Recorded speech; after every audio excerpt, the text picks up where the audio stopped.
مفتی طارق مسعود speeches کو subscribe کریں۔ الحمد لله نحمده ونستعينه ونستغفره ونؤمن به ونتوكل عليه ونعوذ بالله من شرور أنفسنا ومن سيئات أعمالنا من يهده الله فلا مضل له ومن يضلله فلا هادي له ونشهد أن لا إله إلا الله وحده لا شريك له ونشهد أن سيدنا وحبيبنا وشفيعنا وسندنا محمدا عبده ورسوله صلى الله تعالى عليه وعلى آله وأصحابه وبارك وسلم تسليما كثيرا كثيرا أما بعد فأعوذ بالله من الشيطان الرجيم بسم الله الرحمن الرحيم قل هل يستوي الذين يعلمون والذين لا يعلمون إنما يتذكر أولو الألباب وقال الله تبارك وتعالى وعلم آدم الأسماء كلها ثم عرضهم على الملائكة فقال أنبئوني بأسماء هؤلاء إن كنتم صادقين۔ قرآن مجید کی چند آیات تلاوت کی ہیں۔ اللہ تعالیٰ سے دعا ہے اللہ تعالیٰ صحیح طرح سے بات کہنے کی، سننے کی، سمجھنے کی، اور پھر ہم سب کو اللہ تعالیٰ عمل کی توفیق عطا فرمائے۔ اللہ تعالیٰ نے انسان کو جو تمام مخلوق پہ ترجیح دی ہے، اس ترجیح کی وجہ یہ ہے کہ انسان کے اندر علم کی صلاحیت اللہ نے رکھی ہے۔ علم کا مطلب جاننے کی صلاحیت۔ جانوروں کے اندر بھی یہ صلاحیت ہوتی ہے مگر بہت ہی محدود۔ جانور بھی سکھانے سے کچھ حد تک چیزیں سیکھ جاتے ہیں، زیادہ نہیں سیکھ پاتے وہ، لیکن سیکھنے کی جو غیر معمولی صلاحیت ہے وہ اللہ تعالیٰ نے صرف اور صرف انسان کے اندر رکھی ہے۔ تو اسی بیس پہ اللہ تعالیٰ نے انسان کو تمام مخلوق پر فضیلت دی۔ یہ جو میں نے آیت پڑھی ہے قرآن مجید کی، اللہ تعالیٰ نے جب فرشتوں کو کہا کہ آدم کو سجدہ کرو تو فرشتوں کو اعتراض ہوا وَيَسْفِكُ الدِّمَاءَ، یہ زمین میں خون بہائے گا۔ تو اللہ تعالیٰ نے کیا فرمایا؟ میں اس کے بارے میں وہ کچھ جانتا ہوں جو تم نہیں جانتے۔ اور پھر آدم علیہ السلام کو بنانے کے بعد اللہ تعالیٰ نے تمام اشیاء، آدم علیہ السلام کو تمام اشیاء کے نام سکھائے اور فرشتوں کو کہا کہ تم ان چیزوں کے نام بتاؤ۔ تو فرشتے نہیں بتا پائے، اور آدم علیہ السلام نے جب بتائے تو اللہ نے فرشتوں سے کیا فرمایا؟ الم اقل لکم، میں نے تمہیں کہا نہیں تھا میں بہت کچھ جانتا ہوں جو تم نہیں جانتے۔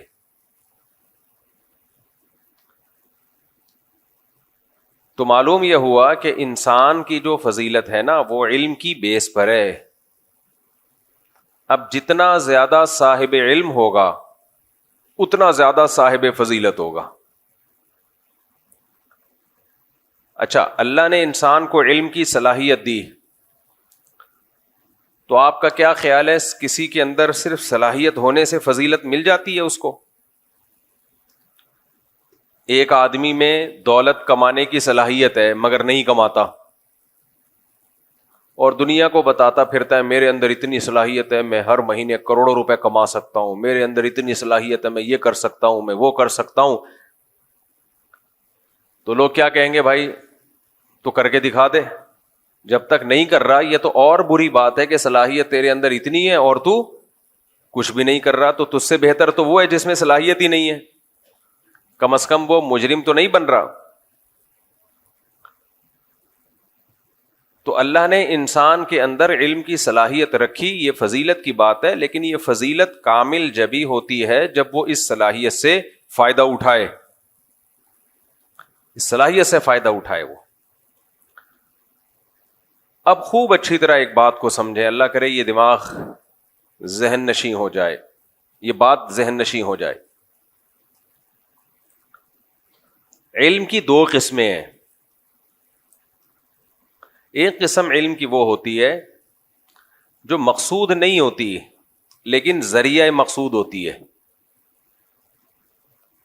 جن کو ہم کہتے ہیں علم کے آلات. مثال کے طور پر ہم لکھنا سیکھتے ہیں، الف با تا ثا اے بی سی ڈی، پڑھنا سیکھتے ہیں. تو پڑھنا کیوں سیکھتے ہیں؟ کیونکہ علم کتابوں میں ہوتا ہے، بہت زیادہ علم. تو ہم جب پڑھنا سیکھیں گے تو ہمیں کتابیں پڑھنا آ جائیں گی اور کتابوں کے ذریعے ہمیں نالج ملے گی.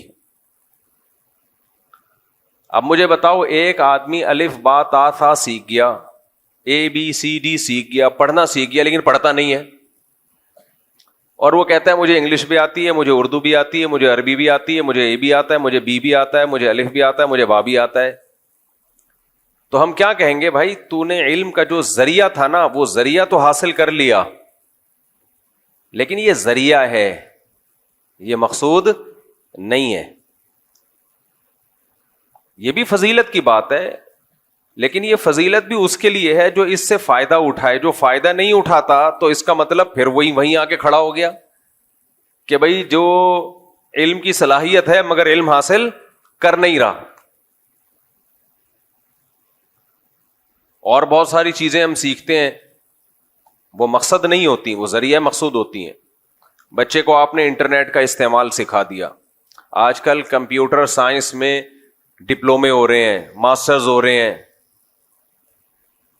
کہا جاتا ہے بھائی کمپیوٹر سائنس میں اس نے ماسٹر کیا ہے، اس نے یہ کیا، اس نے وہ کیا، انجینئر ہے کمپیوٹر سائنس میں. یہ ہو رہا ہوتا ہے نا. یہ بھائی کمپیوٹر سائنس میں آپ نے یہ کچھ کرنے کے بعد اس کا آؤٹ پٹ کیا ہے، اس کا ریزلٹ کیا آ رہا ہے؟ تو وہ علوم جو علم کا ذریعہ ہوتے ہیں ان کو فنون کہا جاتا ہے. فنون، ان کو اصطلاح میں کیا کہا جاتا ہے؟ بولیں، فنون. وہ مقصد نہیں ہے، اس سے انسان کی فضیلت ثابت نہیں ہوتی ہے. خوب سمجھ لیں اچھی طریقے سے. یعنی وہ والی فضیلت جس کی بیس پہ اللہ نے انسان کو تمام مخلوق پہ فضیلت دی ہے، وہ والی فضیلت ثابت نہیں ہوتی. دوسری فضیلتیں ہو جاتی ہیں، چھوٹی موٹی فضیلتیں. مثال سے بات سمجھاتا ہوں. یہ جو علوم ہے نا جن کو فنون کہا جاتا ہے، فن، یہ بھی دو قسم کے ہیں. اس سے سمجھنے میں آسانی ہوگی. آپ ایک قدیم فنون، ایک جدید فنون. سمجھتے ہو؟ قدیم فنون اور جدید. قدیم فن کیا تھا؟ مٹی سے پیالہ بنانا. آپ نے یہ کمار دیکھے ہوں گے نا. میں تو دیکھا ایک دفعہ، میں نے ان کا ولاگ بھی بنایا تھا، وہ پتہ نہیں ویڈیو ہی کہیں غائب ہو گئی، دوبارہ بناؤں گا. وہ کیچڑ میں لت پت ہوتے ہیں اور کیچڑ سے صرف ڈوریاں گھما کے کیا کچھ نہیں بنا لیتے. وہ سرائیاں بناتے ہیں، مٹکے بناتے ہیں، گلدستے بناتے ہیں، ایسی ایسی چیزیں بناتے ہیں، آدمی حیران ہو جاتا ہے. پھر اس پہ ایسے ڈیزائن بھی بنا دیتے ہیں، اتنی ان کے ہاتھ میں صفائی ہوتی ہے کہ آدمی حیران ہوتا ہے. یہ بھی علم ہے، لیکن یہ علم فن والا علم ہے. فن ہے، ایک ہنر ہے آپ کے ہاتھ میں. یہ وہ علم نہیں ہے جس کی بیس پہ اللہ نے انسان کو بولو فضیلت. یہ فن ہے. قالین بنایا کرتے تھے پہلے لوگ، ہاتھ سے تصویر بنا لیا کرتے تھے. بہت کچھ پہلے زمانے میں تو یہ جو انجینئرز ہوتے تھے ہاتھوں سے ہی ان کے کمالات ہوتے تھے. بڑی بڑی بلڈنگیں بنا لیا کرتے تھے. ان فنون نے ترقی کی تو کمپیوٹر سائنس کا دور آیا. ویب ڈیزائنر ہوتے ہیں، ویب سائٹ بنا لیتے ہیں، اور گرافک ڈیزائنر ہوتے ہیں، عجیب عجیب چیزیں بنا لیتے ہیں، سافٹ ویئر بنا لیتے ہیں. ایسے ایسے سافٹ ویئر بنا لیتے ہیں آپ کے، یعنی آدمی حیران ہوتا ہے یار کیلکولیشن کے. دیکھو کیسے کیسے نت نئے طریقے. کیلکولیٹر جس نے بنایا تھا وہ بھی تو ایک فن تھا نا. تو یہ والے جو فنون ہیں یہ جدید فنون ہے. اب چونکہ جدید ہیں، تھوڑا ٹیکنیکل قسم کے ہیں، تو ان لوگوں کی عزت تھوڑی زیادہ ہوتی ہے، ہونی چاہیے کہ یار یہ سائنسی انہوں نے پڑھا ہے باقاعدہ. لیکن خوب اچھی طرح سمجھ لو یہ بھی کیا ہے؟ فنون ہی ہے. ان کی حیثیت بھی فن سے زیادہ کچھ بھی نہیں ہے. ہاں یہ الگ بات ہے اس فن کی بیس پہ آپ بہت یعنی کچھ کر سکتے ہو، کمالات کا اظہار کر سکتے ہو آپ، تو پھر دیکھا جائے گا آپ اس فن کی بیس پہ کر کیا رہے ہو. خالی فن آنا کوئی کمال نہیں ہے. مولانا طارق جمیل صاحب کا ایک دفعہ ہم نے بچپن میں بیان سنا، وہ الفاظ مجھے یاد رہ گئے. انہوں نے کہا کہ بھائی جو ٹانگا چلا رہا ہے وہ بھی کوچوان، جو جہاز اڑا رہا ہے وہ بھی کوچوان، یہ چھوٹا کوچوان وہ بڑا کوچوان. تو پائلٹ بیچارے کی تو ایسی کی تیسی کر دی انہوں نے. لیکن بات یہی ہے کہ بڑا کوچوان جس کو پائلٹ کہا جاتا ہے، اگر وہ ایسے کام کر رہا ہے جو ملک کے لیے، قوم کے لیے، دین کے لیے اس کے اثرات صدیوں تک پڑ سکتے ہیں، تو پھر وہ بڑا کوچوان پھر کوچوان نہیں ہے، پھر وہ بہت بڑا مجاہد ہے، پھر وہ قوم کا بہت بڑا ہیرو ہے. اور وہی کام اگر ایک ٹانگا چلانے والا کر دے تو وہ بھی بہت بڑا ہیرو ہے پھر قوم کا، لیکن وہ کر نہیں سکتا. جو کام جہاز پہ بیٹھ کے ہو سکتا ہے وہ گھوڑے پہ بیٹھ کے نہیں ہو سکتا. تو پائلٹ بن جانا، انجینئر بن جانا کمپیوٹر سائنس میں یا کسی بھی فیلڈ میں، یا ڈاکٹر بن جانا، یہ علم کی وہ قسم ہے جس کو اصطلاح میں کیا کہا جاتا ہے؟ فن. سمجھ رہے ہو کہ نہیں سمجھ رہے؟ آرٹ کہتے ہیں جس کو انگلش میں، آرٹ ایک فن ہے آپ کے پاس. انسان کو جو اس وقت بہت بڑا دھوکہ لگا ہے نا، وہ فنون کو وہ والے علوم سمجھنے لگا ہے جس کی بیس پہ انسانیت کو اللہ نے تمام لوگوں پر فضیلت دی ہے، تمام مخلوق پر. یہ غلط ہے. فنون وہ لوگ بھی سیکھ جاتے ہیں جو اللہ کے نافرمان ہیں، بلکہ آج کل تو فنون میں کمال انہوں نے پیدا کیا ہے، ترقی انہوں نے پیدا کی ہے.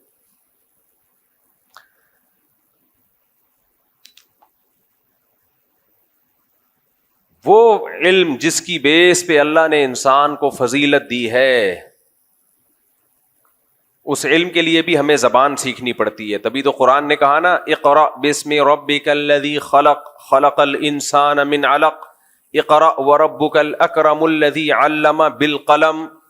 تو قلم کی فضیلت اللہ نے بیان کی، کیونکہ قلم بھی علم کا ایک بہت بڑا ذریعہ ہے. جس کو لکھنا آئے اور پڑھنا آئے وہ علوم حاصل کر لیتا ہے کہ وہ شخص وہ علوم تک نہیں پہنچ سکتا جو لکھنا پڑھنا نہیں جانتا. سوائے پیغمبروں کے، ان کو اللہ براہ راست علم عطا فرماتا ہے. تبھی پیغمبر صلی اللہ علیہ وسلم کا یا انبیاء کا لکھنا پڑھنا نہ آنا یہ عیب نہیں ہے، کیونکہ یہ فن ہے نا. فن کا نہ آنا کوئی عیب تھوڑی ہوتا ہے. فن کا نہ آنا عیب اس وقت ہے جب اس فن کے نہ آنے سے علم حاصل نہ ہو. انبیاء کو براہ راست علم ملتا ہے اللہ کی طرف سے، لہذا ان کے پاس کسی فن کا نہ ہونا یہ کوئی عیب کی بات نہیں ہے. میرے اور آپ کے لیے عیب کی بات ہے، کیونکہ ہمیں براہ راست اللہ تعالیٰ سے علم نہیں ملتا. آج اگر کوئی کہتا ہے میں لکھنا پڑھنا نہیں جانتا، اس کا مطلب وہ بالکل فارغ ہے، اسے کچھ بھی نہیں آتا. کیونکہ علم کا بہت بڑا ذریعہ ہمیں کہاں سے ملتا ہے؟ کتابوں سے ملتا ہے، تحریروں سے ملتا ہے. اور انبیاء کو کہاں سے ملتا ہے؟ براہ راست اللہ سے. تو ان کا تو علم کا جو سورس آف نالج ہے وہ بہت اسٹرانگ ہوتی ہے. یہ مثالوں سے میں بات اس لیے سمجھا رہا ہوں کہ آج علم کو کم فوکس کیا جا رہا ہے، ذریعے کو زیادہ فوکس کیا جا رہا ہے.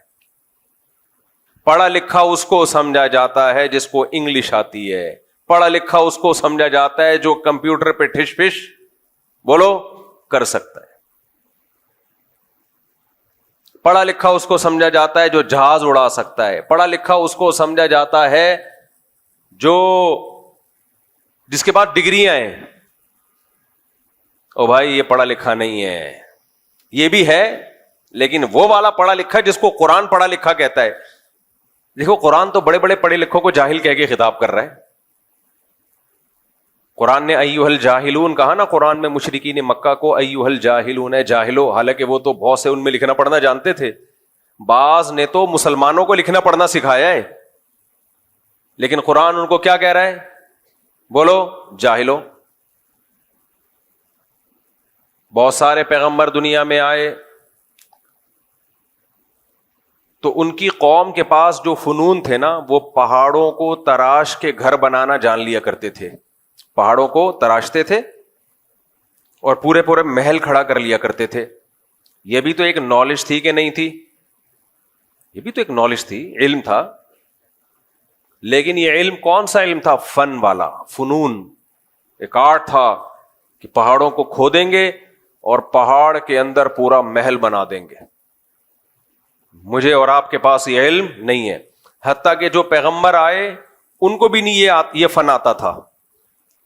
لیکن قرآن کیا کہہ رہا ہے؟ فَرِحُوا بِمَا عِندَهُم مِّنَ الْعِلْمِ. ان کے پاس جو فنون تھے اس علم کی بیس پہ وہ تکبر کرنے لگے اور پیغمبروں کا مذاق اڑانے لگے کہ ہمیں تو یہ بھی آتا ہے، آپ کو یہ نہیں آتا. ہمیں تو یہ بھی پتا ہے، آپ کو معاذ اللہ یہ بھی نہیں پتا. کیونکہ ترقی کی نا ان قوموں نے، ترقی اپنے فنون کی بیس پہ کی. جن فنون کی بیس پہ ترقی کی تو انہی فنون کی بیس پہ وہ پیغمبروں کا مذاق اڑانے لگے. نبی کریم صلی اللہ علیہ وسلم، صحیح مسلم کی حدیث،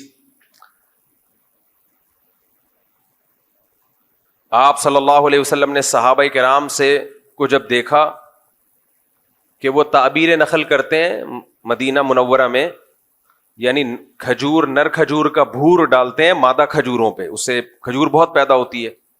تو آپ صلی اللہ علیہ وسلم نے ارشاد فرمایا کہ ایسا مت کرو. صحابہ نے نہیں کیا، اس سے پیداوار کم ہو گئی.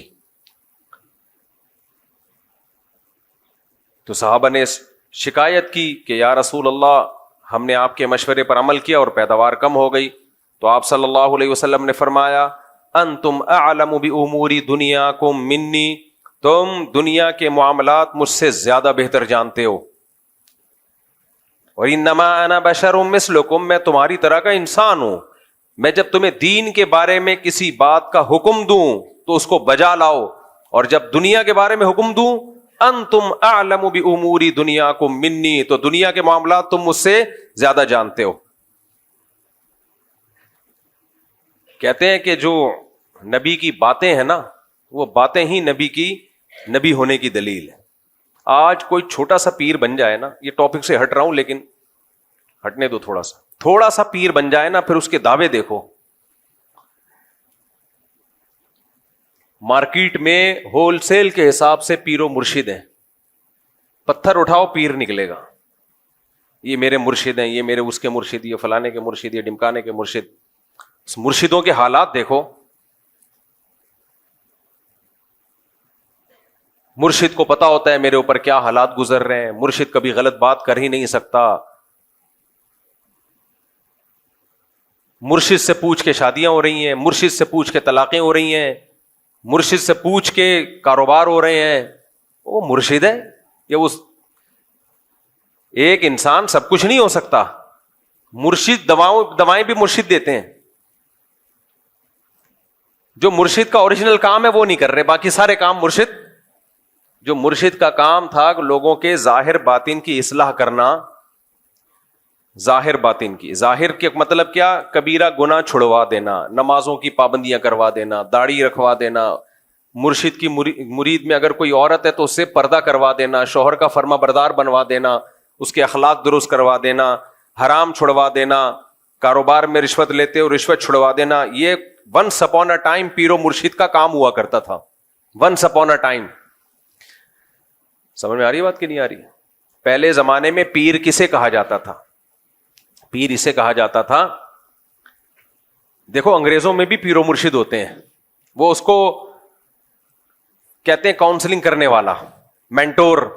وہ اس کو کیا کہتے ہیں؟ یہ ہمارا مینٹور ہے. ہر دور میں انسان کو تربیت کی ضرورت ہوتی ہے. ہر دور میں خود سے بہت مشکل ہوتا ہے، بہت ساری چیزوں میں ہدایت کی ضرورت ہوتی ہے. گورے بھی موٹیویشنل اسپیکرز کو سنتے ہیں نا، ان کو موٹیویشن ملتی ہے. ان کے یہاں بھی کچھ ہوتے ہیں، سلیکٹڈ لوگ ہوتے ہیں. شیکسپیئر کے کتنے ملفوظات مارکیٹ میں چل رہے ہوتے ہیں. انگریزوں کا بزرگ گزرا ہے شیکسپیئر. ہم بچپن میں سنتے تھے شیکسپیئر نے یہ فرمایا، شیکسپیئر نے یہ فرمایا، شیکسپیئر نے یہ فرمایا، تو چل میں تیرے پیچھے آیا. ہم پھر مذاق کرتے تھے، شیکسپیئر نے کہا فرمایا تو چل میں آیا. تو بچے تو پھر بچے ہوتے ہیں، ان کو شیکسپیئر سے کیا لینا دینا، ان کو تو مذاق چاہیے ہوتا ہے. خیر, تو پہلے زمانے میں یہ ہوتا تھا, اب بھی کہیں کہیں ہو رہا ہے کہ انسان کہتا ہے میں خود مختار نہیں ہوں, مجھ سے پہلے بھی دنیا میں بہت سارے نیک لوگ گزرے ہیں, ان کے پاس علم مجھ سے زیادہ ہے, ان کی عبادت مجھ سے زیادہ, ان کا تقویٰ مجھ سے زیادہ, ان کا ایکسپیرینس, ان کا تجربہ مجھ سے زیادہ. تو بجائے اس کے کہ میں نئے سرے سے تجربے کر کے زندگی گزاروں, کسی پہلے سے تجربے کار جو مخلص بھی ہو, اللہ والا بھی ہو, اس کی صحبت میں رہ کے اپنے آپ کو اس کے حوالے کر دوں, وہ جیسے کہے میں اس کے حساب سے زندگی گزاروں. پھر ایک وقت آئے گا کہ میرے اندر بھی صلاحیت پیدا ہو جائے گی. تو پھر وہ کیا کرتے تھے کہ وہ ایسے پیر و مرشد کے ہاتھ میں بیعت ہوتے تھے کہ آپ اللہ والے بزرگ ہیں, آپ سے پہلے بزرگوں کی طرف سے اجازت بھی ملی ہوئی ہے بیعت کرنے کی, انہوں نے آپ پر اعتماد کیا ہے, گویا کہ آپ سرٹیفائیڈ ہیں ان کی طرف سے, تو گدی نشین ہیں آپ ان کے, تو ہم اب آپ کے ہاتھ پہ بیعت ہو کے اپنے آپ کو آپ کے حوالے کریں گے. اور کس چیز میں حوالے کریں گے کہ بھائی ہم سے یہ گناہ نہیں چھوٹتے, ہمارے اندر اللہ کا اتنا خوف پیدا ہو جائے کہ ہر صغیرہ کبیرہ گناہ سے ہمیں توبہ کی توفیق مل جائے, اور ہمارے باطن سے حسد, بغض, کینہ, دنیا کی محبت یہ نکل جائے. یعنی جیسے آپ اللہ والے ہیں, اللہ کرے ہم بھی ایسے ہی بن جائیں. تو اس صحبت سے انسان بن جاتا ہے. دنیا میں سب سے پاورفل جو موٹیویشن ہے نا, پتہ ہے کیا ہے؟ وہ صحبت. کسی نیک آدمی کے ساتھ رہ لو, اس سے زیادہ پاورفل تبدیل کرنے والی دنیا میں کوئی چیز ہے نہیں. اور آج انہی بزرگوں کا مذاق اڑا کے ان کی حیثیت ہی ختم کر دی, نئے نئے جو اسکالرز مارکیٹ میں آ رہے ہیں. تو صحابہ کیوں بنے بھائی؟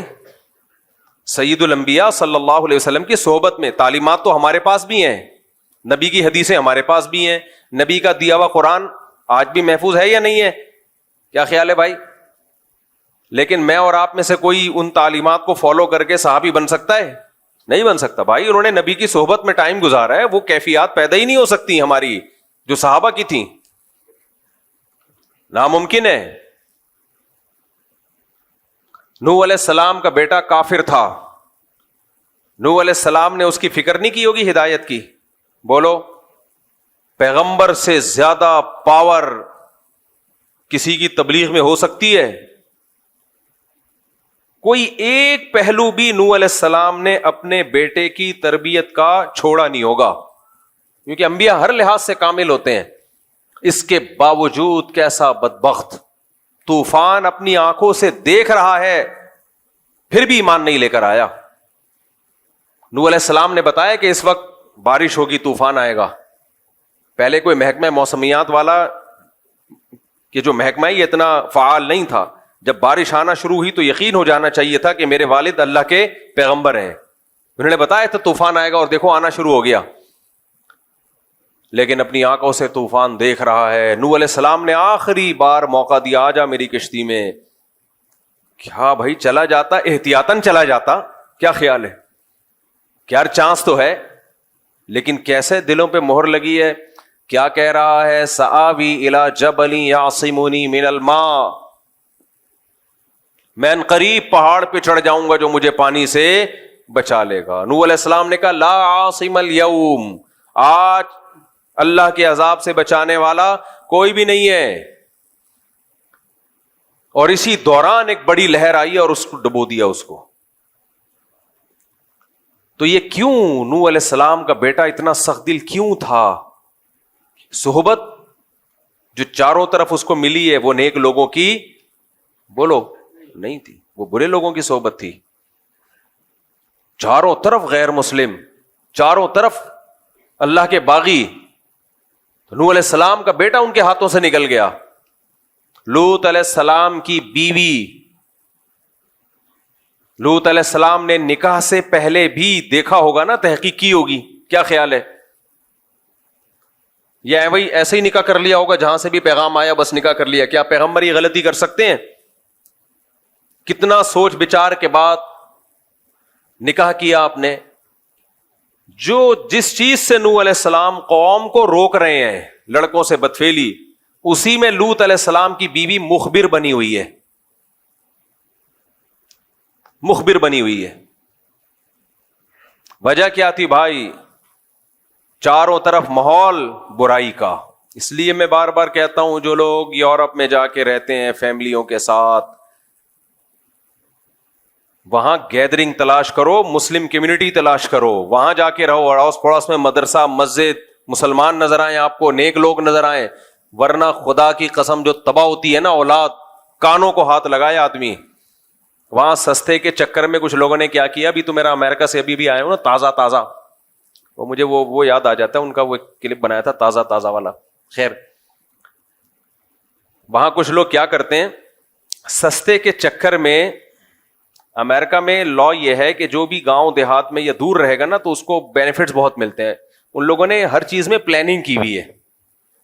وہ چاہتے ہیں ہمارے ملک کی آبادی بڑھے اور بہت زیادہ بڑھے, لیکن اس کی پلاننگ کا انہوں نے طریقہ یہ اختیار کیا ہوا ہے کہ سبب میں جا کے رہو, دور دور رہو شہروں سے, ایک ہی جگہ گھسو مت.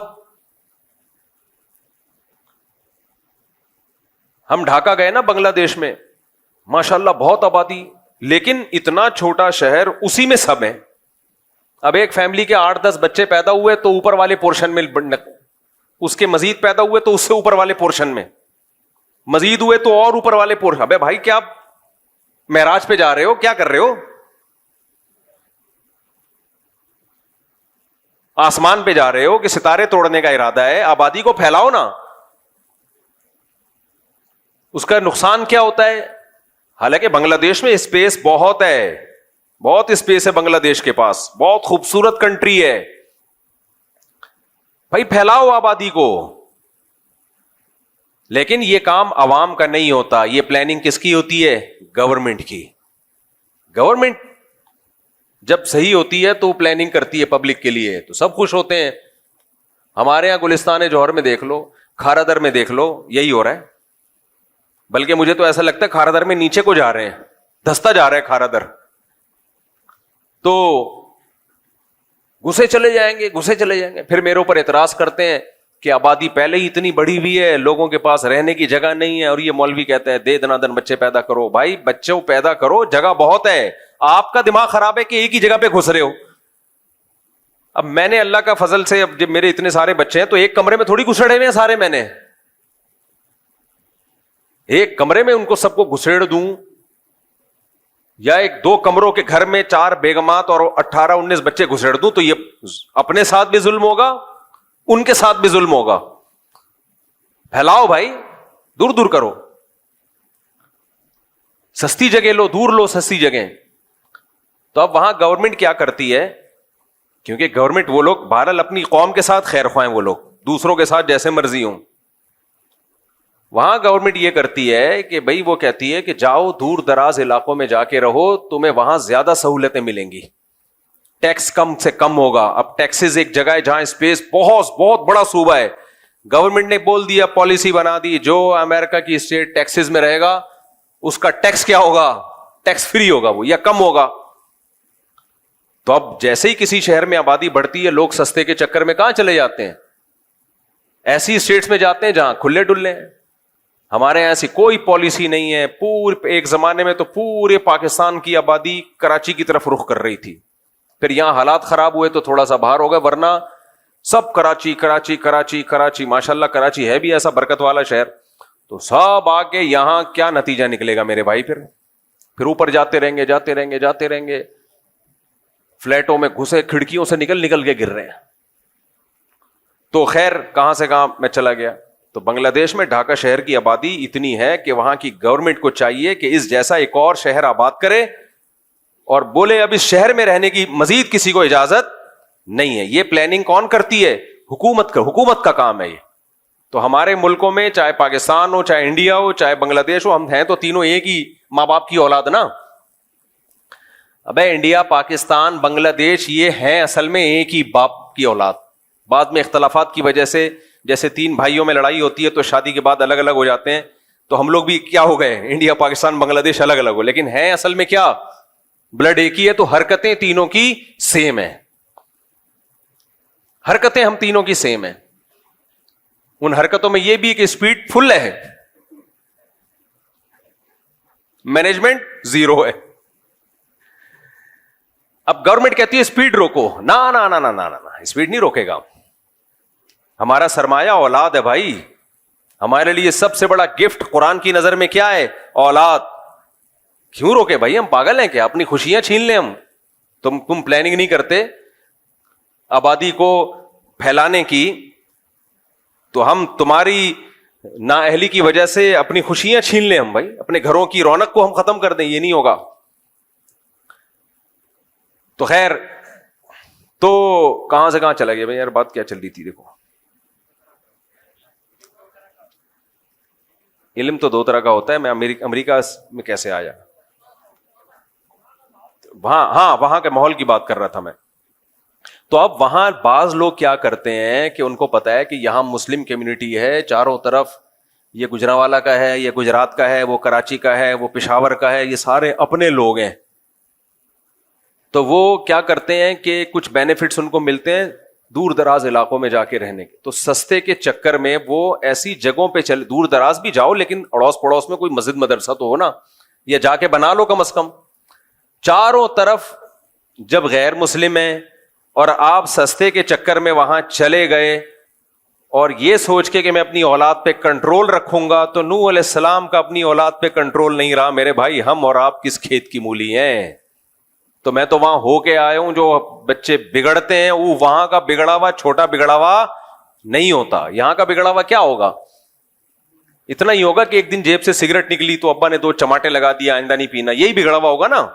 وہاں کا ایسا نہیں ہوتا بھائی. وہاں کا بگڑا ہوا وہ امریکہ کا بگڑا ہوا ہے. امریکہ سمجھتا ہے کہ اگر ہمارا بگڑا ہوا تھوڑا سا ہوا، تھوڑا بگڑا ہوا تو ہماری توہین ہے، ہم سپر پاور ہیں، تو ہمارا بگڑا ہوا بھی سپر ہونا چاہیے. چھوٹی موٹی چیزیں وہاں انسلٹ ہے اس قوم کی. وہاں شوہر بگڑ جائے، چھوٹا ہوا بگڑا ہوا نہیں ہوتا. وہ شوہر وہاں کا بگڑا ہوا ایسا خاندانی بگڑا ہوا ہوتا ہے. وہاں عورت بگڑ جائے، اف، تباہی ہے وہ. ابھی میں مثالیں کیا دوں کہ کیا بگڑتے ہیں وہاں پہ جو بگڑتے ہیں. آپ ایسا نہ ہو یہاں بھی وہ بگاڑ شروع ہو جائے. تو یہاں جو بگڑے ہوئے شوہر ہیں وہ سمجھیں گے کہ یار ہم تو بہت نیک ہیں، ہم تو اپنے آپ کو بگڑا ہوا سمجھ رہے تھے. تو بگڑا ہوا تو اس کو کہتے ہیں، وہ اور بگڑ جائیں گے. پھر وہاں کا بچہ جو بگڑا ہوا ہوتا ہے وہ بہت خطرناک بگڑا ہوا ہوتا ہے. تو اس کو وہ گورے بگڑا ہوا کہتے ہی نہیں ہے. اس کو وہ کہتے ہیں کہ ہیومن رائٹس ہیں، آزادی ہے، آپ کا رائٹ ہے، رائٹ ہے جو مرضی کر لو ابا کے ساتھ. آپ کا کیا ہے؟ رائٹ. یعنی جمشید کے رائٹس اور ابا کے رائٹس برابر ہیں. پڑوس میں کوئی جمشید صاحب رہتے ہیں تو جو ان کے رائٹس ہیں وہی آپ کے ڈیڈی پاپا کے رائٹس ہیں. پڑوس میں کوئی انٹی رہتی ہیں، ان کے جو رائٹس ہیں وہی آپ کی مدر کے رائٹس ہیں. اماں میں اور انٹی میں کوئی فرق نہیں ہے. ابا میں اور جمشید میں بولو کوئی فرق نہیں ہے. بھائی میں اور غفار میں کوئی فرق، بہن میں اور محمودہ میں کوئی فرق ہے ہی نہیں. سب برابر. انسانیت کہتے ہیں مساوات پہ یہ سوسائٹی قائم ہے. ہمارے حضرت مساوات پہ واقعہ سنائے کرتے تھے. یہ جو لبرل لوگ ہیں نا یہ کہتے ہیں سب برابر ہیں، سب انسان. اسلام یہ تھوڑی کہتا ہے سب برابر ہیں بھائی. اسلام کہتا ہے جمشید تمہارا کیا لگتا ہے، یہ تو تمہارے ابا ہیں بھائی، ان کے رائٹس زیادہ ہیں. اماں کے رائٹس بولو زیادہ ہیں، بیوی کے رائٹس زیادہ ہیں، گرل فرینڈ کے کوئی رائٹ وائٹ نہیں ہے. تو جو کہتے ہیں نا سب برابر، تو اس پہ ہمارے حضرت مفتی رشید احمد صاحب ایک لطیفہ سنایا کرتے تھے کہ گرو اور چیلا جا رہے تھے. تو گرو نے اپنے چیلے سے بولا کہ یار فلاں ملک ہے، فرض کر لو جون پور ہے، وہاں ہم نے سنا ہے کہ سب انسانوں سے برابر سلوک کیا جاتا ہے، تو وہاں چل کے رہتے ہیں. اس ملک سے تو بہتر ہے وہاں چل کے رہو. سب انسان کیا ہیں؟ برابر. جیسے یہاں سے بھی بہت لوگ باہر یورپ میں امریکہ میں موو کرتے ہیں کہ وہاں حقوق بہت ہیں. وہاں کیا ہے؟ حقوق. ایک خاتون کا ونس اپون اے ٹائم جب میں کال سنا کرتا تھا، فون آیا کہ میں مفتی صاحب میں آپ سے مشورہ لے رہی ہوں، میں اسلام آباد چھوڑ کے جا رہی ہوں. لبرل انٹیوں کا اسٹائل بھی یہ ہوتا ہے نا، میں پاکستان چھوڑ کے جا رہی ہوں یہاں سے. میں نے کہا خیریت کیوں؟ یہ گھٹن والا ملک ہے. یہ کیا ہے؟ یہاں کیا ہے؟ گھٹن. میرے ڈیڈی مجھے ڈانٹتے ہیں، میری ماما مجھے ڈانٹتی ہیں، بات بات پہ روک ٹوک، یہ پہنو یہ نہیں پہنو. گھٹن کا ماحول ہے. پہلے مجھ سے مسئلہ پوچھ رہی تھی کوئی، پھر میں نے کہا ایک تو مجھے لگا کہ یہ تو اسلام سے ہی فارغ ہو گئی ہے. خیر، تو یہ والی انٹیاں جب باہر جاتی ہیں نا، گھٹن کا ماحول، تو ان کی عمر جب تھوڑی سی ڈھلکتی ہے، سمجھ رہے ہو بات کو، پھر ان کو پتا چلتا ہے کہ وہاں جو روک ٹوک تھی نا ہمارے ماں باپ کی طرف سے، وہ روک ٹوک ہمارے فائدے کے لیے تھی، اور اب ہم وہ روک ٹوک اپنی اولادوں پہ بھی نہیں کر سکتے. کچھ بھی نہیں ہے. بچہ پیدا کر لیا آپ نے ایسے جیسے بلی پال لیا آپ نے، سمجھ رہے ہو، بلکہ بلی بھی تھوڑی دم ہلاتی رہتی ہے، گھر چھوڑ کے نہیں جاتی. تو بچہ اور روبوٹ میں کوئی فرق نہیں ہے، الا یہ کہ کوئی بچہ ایکسٹرا آرڈینری، کوئی اللہ کی طرف سے اس میں کوئی الگ سے سافٹ ویئر انسٹال ہوئے ہوئے. ہاں جو دیندار ہیں ان کی بات نہیں کر رہا میں.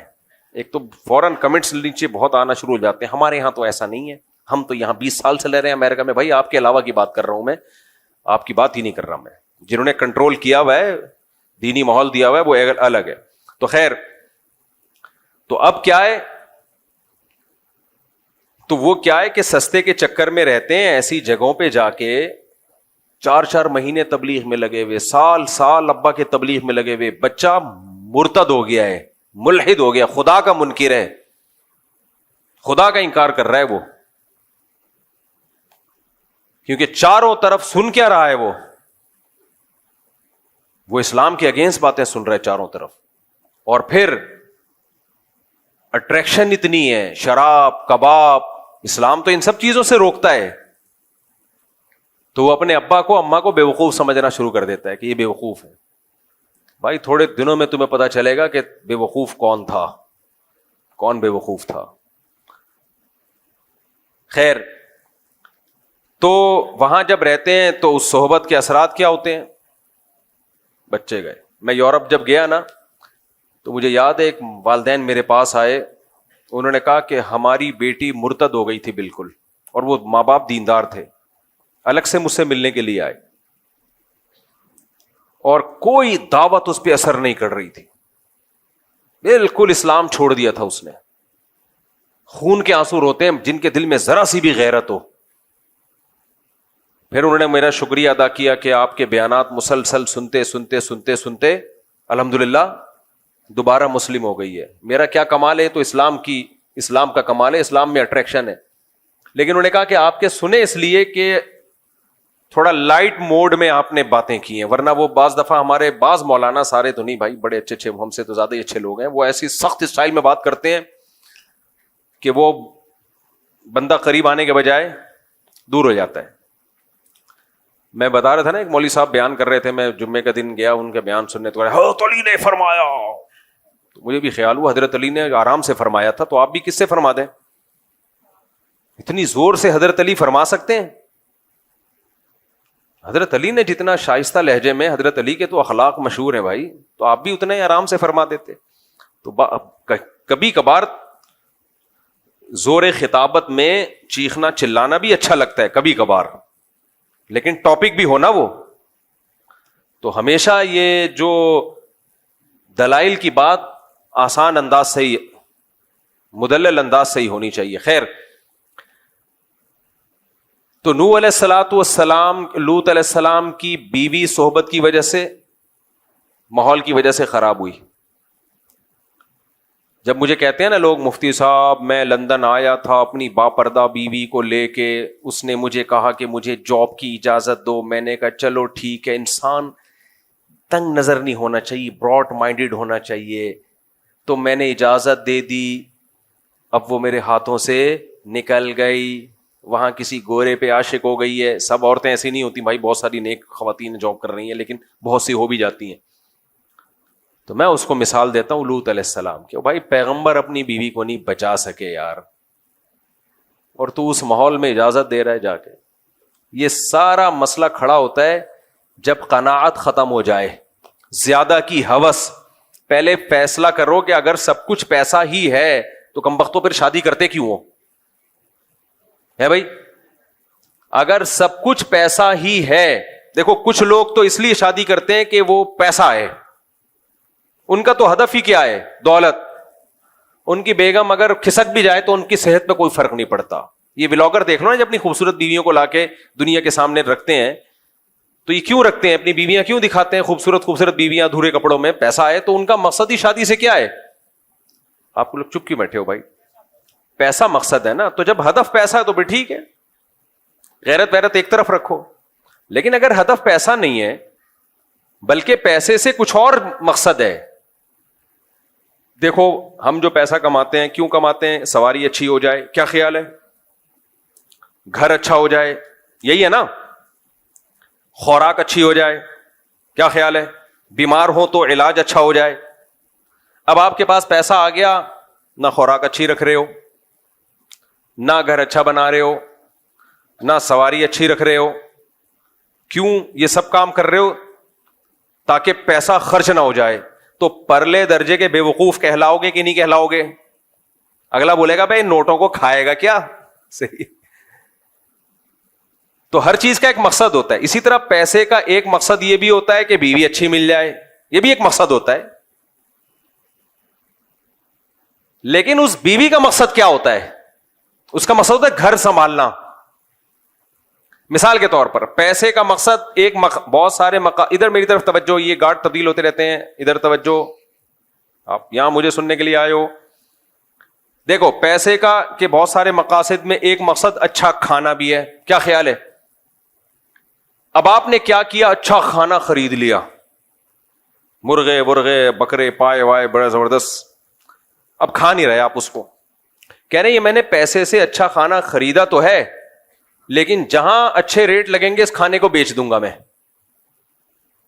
تو لوگ کہیں گے اس کا مطلب تو نے یہ جو اچھا کھانا خریدا تھا یہ بھی پیسہ کمانے کے لیے خریدا تھا. تو چل ٹھیک ہے ڈبل پیسہ آ گیا، اب کیا کرے گا اس پیسے سے؟ اب بتا تیرے اس مقصد کیا ہے؟ جو مزید پیسہ آ گیا نا تیرے پاس، اب کیا کرے گا؟ آپ کہیں گے میں اچھا کھاؤں گا. ایک مقاصد، بہت سارے مقصد میں سے ایک مقصد کیا ہے؟ اب اور اچھا کھاؤں گا میں. بھائی پہلے میں نے نہاری خریدی تھی لیکن جب مجھے اچھے ریٹ مل رہے تھے میں نے کسی کو پہنا دی وہ، اب میں اس سے اور اچھا کچھ خرید لوں گا. تو اب آپ نے اور اچھا خرید لیا. اب جب اور اچھا خریدا تو ایک اور کسٹمر آیا، وہ ڈبل پیسے دے رہا ہے، اس کو پہنا دیا. وہ لوگ کہیں گے اب اس پیسے سے تیرا مقصد کیا؟ کہنے تاکہ اور اچھا کھاؤں میں. تو کمبخت کھائے گا کب؟ نہیں آئی میرا خیال ہے بات. یہ تو پہنائے جا رہا ہے تو کھائے گا کب؟ تو آپ کہہ رہے ہیں بھائی پیسہ بہت بڑی طاقت ہے. تو طاقت ہے جب اس سے کچھ کھا تو پیسے کے مقاصد میں گاڑی ہے، اب گاڑی آپ نے خریدی فوراً پہنا دی کسی کو، چلا نہیں رہے اس کو، پھر خریدی پہنا دی. تو لوگ کہیں گے تیرا گاڑیوں کا بزنس ہے تو اپنے لیے بھی تو کوئی گاڑی رکھ.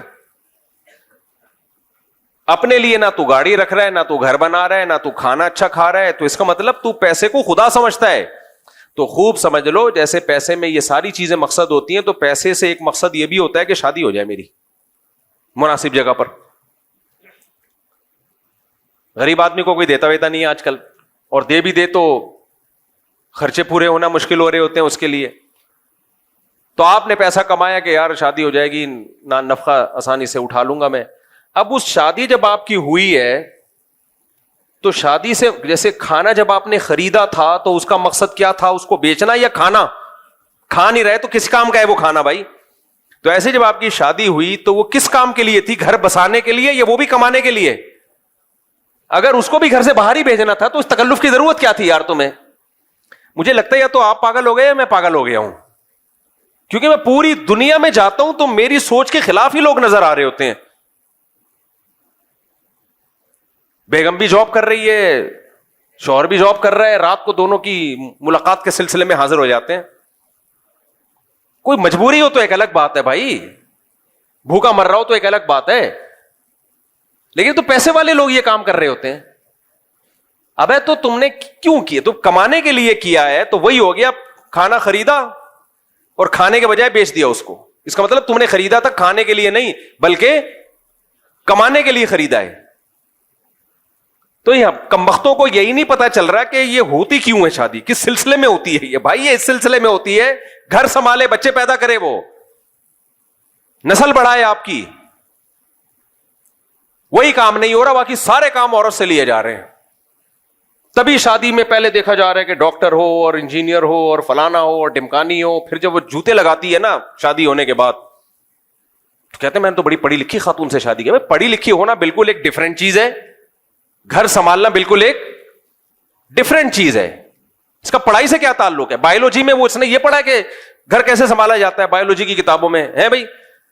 اب میڈیکل سائنس کی کتابوں میں شوہر کے حقوق نام کی کوئی چیز اس نے پڑھی ہے ڈاکٹر نے؟ مجھے وہی لگتا ہے یا تو آپ پاگل ہو گئے یا دونوں میں سے کوئی ایک پاگل ہے. مجھے ایک بات بتاؤ, وہ ڈاکٹر ہے, کرو ڈاکٹروں سے شادی کرو, منع نہیں کر رہا, ایجوکیٹڈ ہے, ہو سکتا ہے کچھ کبھی بیمار ہو گئے تو آپ کے بھی گٹی کبھی کا لگا دے. تو سوال پیدا, دوبارہ سوال دوہرا دوں, سوال یہ پیدا ہوتا ہے کہ میڈیکل سائنس میں اخلاق سکھائے جاتے ہیں, شوہر کے حقوق. گھر آپ نے جب نکاح کیا تو گھر چلانے کے لیے, گھر چلانے کے لیے دوبارہ سے اس مقصد کو, تب مقصد نظر سے اوجھل ہونا شروع ہو جاتا ہے لوگوں کے. مقصد کیا ہوتا ہے؟ دماغ سے اوجھل. لوگ بھول ہی گئے ہیں کہ یہ کس سلسلے میں یہ کام شروع ہوا تھا. ونس اپون اے ٹائم اتنا پروپیگنڈا ہو گیا ہے نا. آپ نے جب نکاح کیا تھا تو پہلے سوچ لیا کرو میں یہ کام کیوں کر رہا ہوں. اس لیے کر رہا ہوں کہ گھر چلے. تو گھر چلنے کے لیے, گھر بھی ایک چھوٹی سی ریاست ہوتی ہے, کیا خیال ہے, جس میں شوہر سربراہ ہوتا ہے, باقی سب لوگ کیا ہوتے ہیں؟ ماتحت ہوتے ہیں. اور ان ماتحتوں میں ابھی نسل تو بعد میں آئے گی, سب سے پہلے ماتحت کون ہوتا ہے؟ بیگم ہوتی ہے. تو اس کو پتا ہونا چاہیے کہ سربراہ کے کیا حقوق ہیں, کیا خیال ہے؟ اور آپ کو پتا ہونا چاہیے کہ اس کے کیا حقوق ہیں, پتا ہونا چاہیے کہ نہیں ہونا چاہیے؟ اچھا, اور پھر گھر میں اچھا ماحول بنے تو شکر گزاری کا جذبہ وغیرہ وغیرہ. یہ تو پوری لمبی چوڑی ڈیٹیل ہے, یہ میرا ٹاپک نہیں ہے. تو بیچ میں غریبی آ گئی. میں امریکہ میں غریبی کہہ رہا تھا, وہ امریکن جو وہیں پیدا ہوئے ہیں نا پاکستان میں, کہتے ہیں غریبی کیا ہوتی ہے. میں نے کہا کراچی چھوڑ دیا, گئے کام سے. جس کو غریبی کا نہیں پتا اس کو کیا فائدہ ہے یار زندگی. یہ نقصان ہوا ہے کراچی چھوڑنے کا. غریبی بھول گئے, غریبی بھول گئے, پتلی گلی بھول گئے. بھائی قرضہ ہم جب لیتے ہیں تو جب بندہ لینے کے لیے آئے تو ہم کہاں سے نکلتے ہیں؟ پتلی گلی سے نکلتے ہیں نا. بھول گئے سب پتلی گلی کیا ہوتی ہے. وہاں ہے پتلی گلی ہے ہی نہیں لہذا قرضہ لے کے بھاگنے کا چانس ہے ہی نہیں. خیر, ہمارے یہاں جب تبلیغ والے گشت کے لیے جاتے ہیں نا تو بھی کہاں سے نکلتا ہے وہ بندہ؟ پتلی گلی سے نہیں. گندی گلی بھی کہتے ہیں اس کو, پتلی. سارے محلے والے اس میں اوپر سے کچرا ڈال رہے ہوتے ہیں. خیر, تو دوبارہ میں اسی بات کی طرف آتا ہوں. اب ڈاکٹر چاہیے, مجھے انجینئر چاہیے, مجھے فلانی چاہیے, مجھے ڈمکانی چاہیے. کمبخت تو کیوں کر رہا ہے یہ سب کچھ؟ گھر چلانے کے لیے اگر چاہیے تو بایولوجی کی کسی کتاب میں گھر چلانے کا طریقہ, میڈیکل سائنس کی کسی کتاب میں گھر چلانے کا طریقہ نہیں لکھا ہوا. یہ پڑھا ہی نہیں ہے اس نے, تو گھر چلے گا کیسے؟ پہلے زمانے میں بہشتی زیور دیے جاتے تھے. مولانا شرف علی تھانوی رحمہ اللہ نے بچیوں کے لیے کتاب لکھی تھی, اس میں گھرداری, تبھی طلاقیں کم ہوتی تھیں. بہشتی زیور جب نہیں تھی تو اس سے پہلے فارسی بھی جو رائج تھی اس میں کتابیں تھیں, ہر بچی کو دی جاتی تھی یہ بہشتی زیور پڑھو تاکہ گھر چلانا آئے تمہیں. انگریز جب آیا تو بہشتی زیور جیسی کتابیں تو ختم ہو گئیں, تو ان کے پاس تو کوئی ایسی کتاب ہی نہیں تھی, لہذا انگریزوں کے گھر تو تباہ ہو گئے. میرے سامنے نا بڑے لوگ فنڈر بنتے ہیں, کہتے ہیں نہیں وہ تو بڑے وفادار ہوتے ہیں, ان کے گھر تباہ نہیں ہوتے. بھائی گھر بناتے کم وقت بڑھاپے میں ہیں, تو تباہ ہونے کے لیے کچھ ٹائم تو چاہیے نا. اب بڈھا بڈھی کیا تباہ کریں گے؟ وہ 18 سال میں شادی کرو پھر گھر چلا کے دکھاؤ ہمارے لونڈے لپاڑوں کی طرح. ہمارا نوجوان جب اس کا ٹیسٹوسٹیرون لیول بالکل ہائی پہنچا ہوا ہوتا ہے نا, اس وقت وہ شادی کرتا ہے اور بیوی سے وفا کرتا ہے. دادا نانا بن کے مرتا ہے وہ, گورا یہ ظرف دکھا دے. اور عورت بھی وفا کرتی ہے اپنے شوہر کے ساتھ, ان میں نہیں ہے یہ ظرف. وہ سارے ادھر ادھر سب سارے تجربے کر کے 50 55 60 سال میں جا کے بھی سب نہیں کر رہے ہوتے. کچھ لوگ کہتے ہیں چلو شادی بھی کر لیتے ہیں ہم. گھر بھر ان کا ہے ہی نہیں, تو وہ کہاں سے کتابوں میں پڑھائیں گے بھائی گھر کیسے بچایا جاتا ہے, گھر چلانے کے سسٹم کیا ہوتا ہے. اب ہمارے یہاں مسلمانوں میں بھی یہ چیزیں آ رہی ہیں. ان مسلمانوں کو کمبخت نہیں کہنا چاہیے. ان بیچاروں کو یہ پتہ ہی نہیں چل رہا کہ یہ اللہ نے یہ نظام بنایا کیوں ہے. تو کہہ رہے ہوتے ہیں ہمیں ڈاکٹر چاہیے, ہمیں فلانی چاہیے. بھائی انسان کی بچی ہونی چاہیے, مرد میں تو پھر بھی یہ ضروری اس لیے ہے کہ وہ کماتا ہے تو کچھ ہوگا, ہنر تو کمائے گا نا. عورت میں تم نے کیا کرنا ہے؟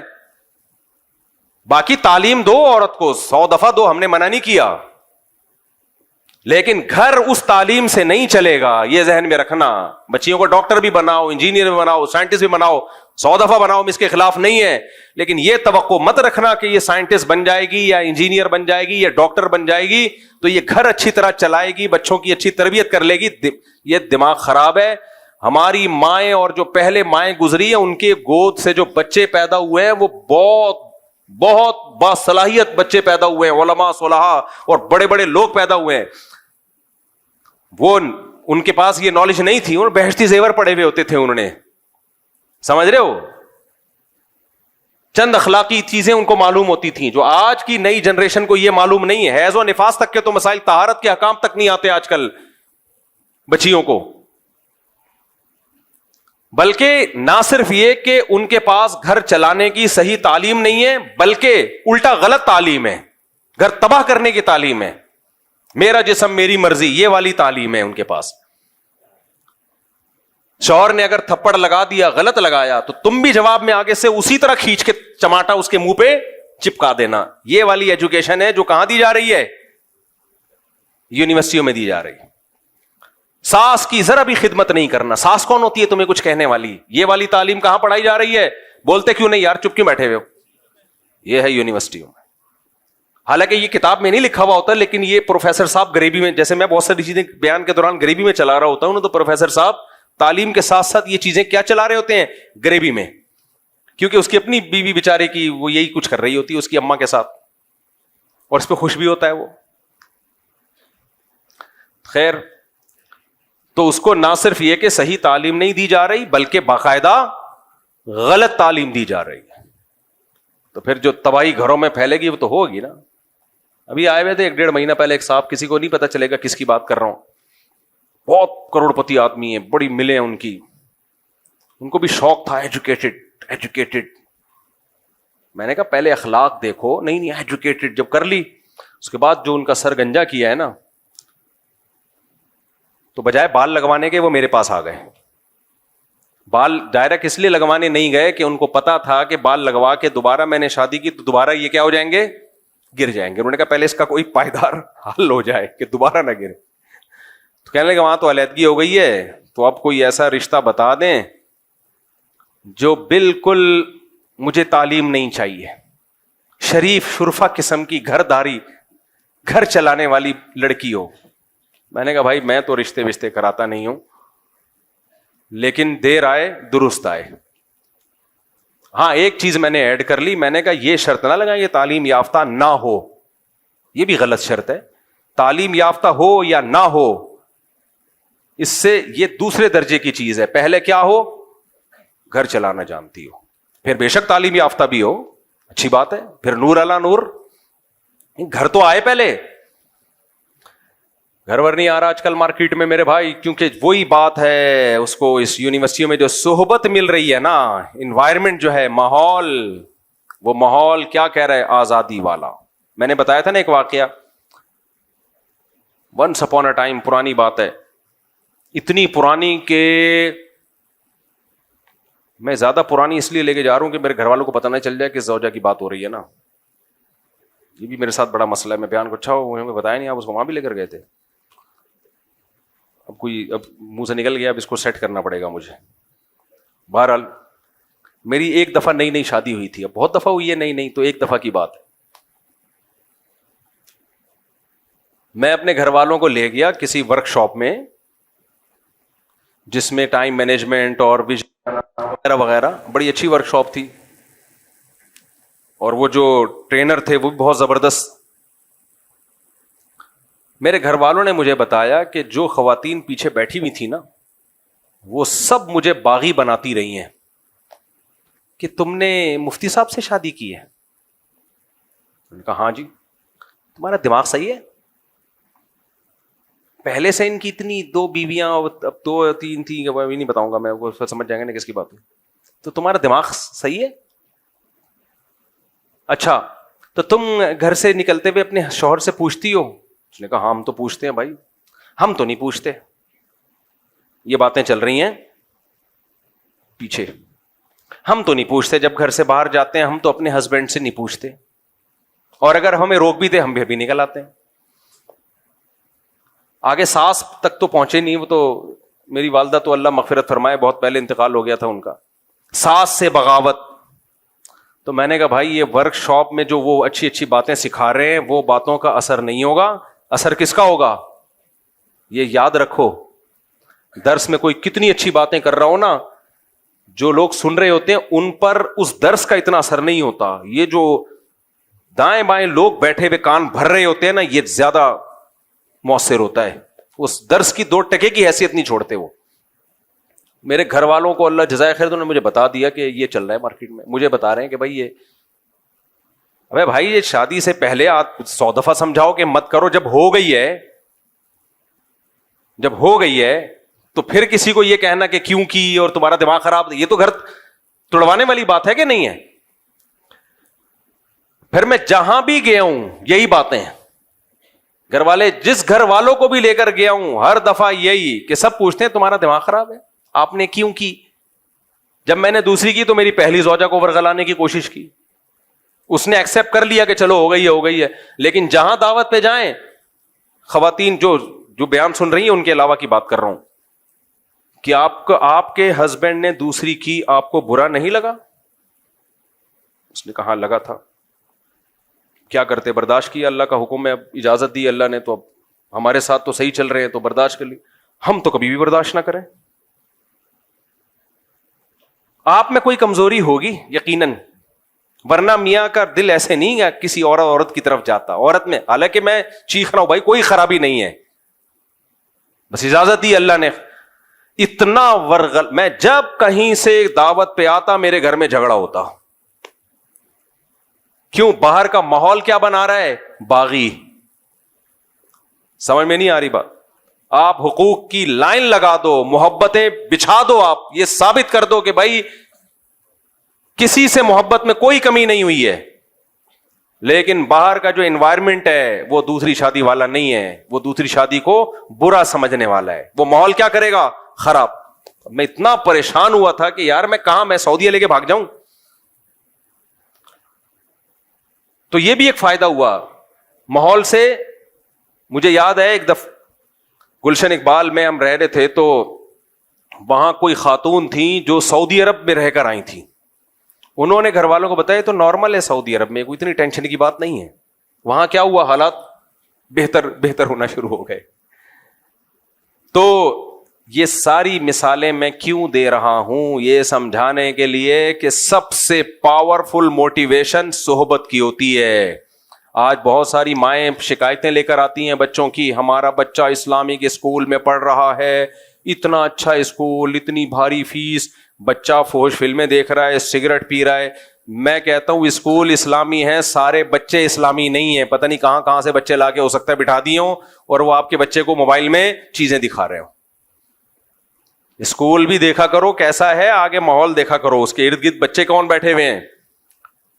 تبھی حتی الامکان ہم تو کہتے ہیں ہوم اسکولنگ کی طرف لے کر آؤ, لیکن پھر بچوں کو تھوڑا لڑکوں میں کھیلنے بھی دو, بیلنس کرنا ہوتا ہے نا. بالکل ہی لڑکوں سے ہٹا دو گے کہ کہیں کوئی بری صحبت نہ ملے تو پھر وہ چھوئی موئی بن جاتا ہے, پھر وہ ویسے ہی اس میں نسوانیت پیدا ہو جاتی ہے. تو اس میں بیلنس اعتدال سے لے کے چلنا ضروری ہے. تو خیر ہم اصل موضوع کی طرف جلدی سے آتے ہیں. تو میں یہ بات کر رہا تھا میرے بھائی, صحابہ کرام جیسے ہم بن نہیں سکتے, کیونکہ انہوں نے, صحابہ نے کس کی صحبت اٹھائی ہے, نبی کریم صلی اللہ علیہ وسلم کی. تو اس سے پتا چلتا ہے کہ اہل اللہ کی صحبت, یا جو جتنا بڑا بزرگ ہوگا اس کی صحبت سے جو کچھ حاصل ہوتا ہے وہ کسی طریقے سے حاصل نہیں ہو سکتا. تو اس لیے ہمیشہ سے لوگ اللہ والوں سے تعلق قائم کرتے تھے, ان کی صحبت میں رہتے تھے, ان جیسا بننے کی کوشش کرتے تھے. آپ سخاوت پہ کتنے بیانات کر دو, انسان میں سخاوت پیدا نہیں ہوتی. کچھ دن سخی لوگوں کے ساتھ گزار لو, آدمی خود بخود کیا بن جاتا ہے, سخی. آپ نے دیکھا ہوگا کچھ قومیں سخاوت میں مشہور ہیں, کچھ کنجوسی میں مشہور ہیں. کیوں؟ جو سخیوں میں پیدا ہوتے ہیں وہ دیکھتے ہیں باپ دادا کو خرچ کرتے ہوئے, وہ بھی سخی بن جاتے ہیں. اور کچھ ایسے ہوتے ہیں ہمیشہ ابا کو چونی اٹھنی کا حساب کرتے ہوئے دیکھا ہوتا ہے انہوں نے, ہمیشہ ابا کو دیکھا ہوتا ہے پیسوں پہ لڑتے ہوئے, تو وہ بچہ بھی کیا پیدا ہوتا ہے, پھر وہی لطیفہ آ رہا ہے, بہت دفعہ سنا چکا ہوں, لیکن اتنا مزہ آتا ہے, آدمی کہتے ہیں پارسل کرو یار. وہ ایک کنجوس آدمی تھا نا, اس کے بچے کہتے تھے ابو گھی چاہیے, دیسی گھی چاہیے, وہ لا کے نہیں دیتا تھا, پیسے ہوتے تھے پھر بھی نہیں لا کے دیتا تھا. تو ایک دن گھی کا ڈبہ لے آیا تو بچوں سے کہتا ہے کہ دیکھو باہر بھی چکنائی لگی ہوتی ہے نا, تو اندر ڈبہ نہیں کھولنا, پہلے باہر سے روٹی لگا لگا کے کھاؤ, تاکہ باہر کا سارا گھی کیا ہو جائے, ختم. وہ ڈبے, ہر کوکنگ آئل پہ بھی آپ نے دیکھا چکناہٹ ہوتی ہے. اور وہ بچے روزانہ, اس کے بھی بچے تھے کنجوس کے بچے, روزانہ روٹی ڈبے پہ رگڑ رگڑ کے کھا رہے ہیں. اس کو سفر پہ جانا تھا تو اس نے گھی الماری میں بند کر کے رکھ دیا کہ ایسا نہ ڈبہ کھول کے پورا ہی چٹ کر جائیں, لاک لگا دیا الماری کو. سفر کے بعد آیا اور کہنے لگا کہ بچوں گھی تو نہیں کھولا تم نے؟ انہوں نے کہا نہیں ابو, ہم الماری سے روٹی لگا لگا کے کھاتے تھے. اس نے رکھ کے ایک تھپڑ لگایا, بغیر تو کچھ دن گھی کے بغیر صبر نہیں کر سکتے تھے. اب بتاؤ جو اس ماحول میں پیدا ہوگا وہ بچے سخی بنیں گے, وہ اپنے بچوں کے ساتھ بھی یہی کریں گے. تو یہ گھی کا ڈبہ کئی صدیوں تک وراثت میں جائے گا ہی ہے, کئی نسلوں تک. تو صحبت, ہاں میں یہ بتا رہا تھا کہ پہلے زمانے میں اس کی بڑی حیثیت تھی کہ کوئی پیر و مرشد ہونا چاہیے, اس سے ہم اپنی اصلاح کروائیں. لیکن جیسے کچھ شعبے چلتے ہیں تو ٹھیک ہوتے ہیں, بعد میں ان میں خرابیاں پیدا ہو جاتی ہیں. تو اب خرابی یہ پیدا ہو گئی کہ پیر و مرشد کو انسان سے اوپر کی کچھ چیز سمجھا جانے لگا ہے. پیر کا دائرہ کار دیکھو, ڈاکٹر کا دائرہ کار کیا ہوتا ہے؟ جو بیماری ہے اس کو ٹھیک کرے. ڈاکٹر سے آپ یہ مشورہ لیتے ہو کہ میں نے کہاں شادی کرنی ہے, کہاں نہیں کرنی ہے, کون سا بزنس کرنا ہے, کون سا نہیں کرنا. ڈاکٹر کہے گا ٹیکا لگا, نکل یہاں سے, نہ میرا ٹائم ضائع کر نہ اپنا ضائع کر. تو پیر و مرشد کا کام ہوتا ہے آپ کے اندر جو گناہ ہے وہ آپ سے چھڑوا دے, بس. اس سے آگے پیر کا دائرہ کار بولو نہیں ہے. حتیٰ کہ شرعی مسائل بتانا بھی اس کا کام نہیں ہے, وہ مفتیوں کا کام ہے. لیکن آج کل جو مارکیٹ میں پیر آ رہے ہیں, میجورٹی, سب نہیں, بہت سے اچھے بھی ہیں الحمدللہ, میجورٹی کیا ہے, وہ پیر کم اور اس کو معاذ اللہ پیغمبر سے بھی اونچا درجہ دے دیا ہے. میں جانتا ہوں ایسے لوگوں کو, شادی کر لی پیر کی مرضی کے بغیر, پیر صاحب ناراض ہو کے بیٹھ گئے, ابا اما کی نہیں مان رہے, پیر کو باپ بنایا ہوا ہے. شریعت میں ماں باپ کا درجہ پیر و مرشد سے بولو زیادہ ہے, ٹیچر سے بھی زیادہ ہے. یہ ذہن میں رکھو. آج کل بعض لوگ تعلیم دیتے ہیں استاذ کا درجہ ماں باپ سے زیادہ ہے. نا نا نا نا, قرآن کے مطابق استاذ کا درجہ والدین سے کم ہے, بہت کم ہے. بہت بڑا درجہ ہے استاذ کا, لیکن ماں باپ سے کے برابر نہیں ہے. ماں باپ کو سب سے سپیریئر رکھا ہے اللہ نے. قرآن کے الفاظ دیکھو, عیسیٰ علیہ السلام پیدا ہوئے ماں کی گود میں, جب بول رہے ہیں تو برم بوالدتی, توحید کا اعلان کر کے کہہ رہے ہیں اللہ نے مجھے حکم دیا کہ اپنی ماں کے ساتھ اچھا سلوک کروں. میں ابھی ماں کی گود میں ہے, وہ پیغمبروں کو حکم ہے ماؤں کے ساتھ اچھا سلوک کریں.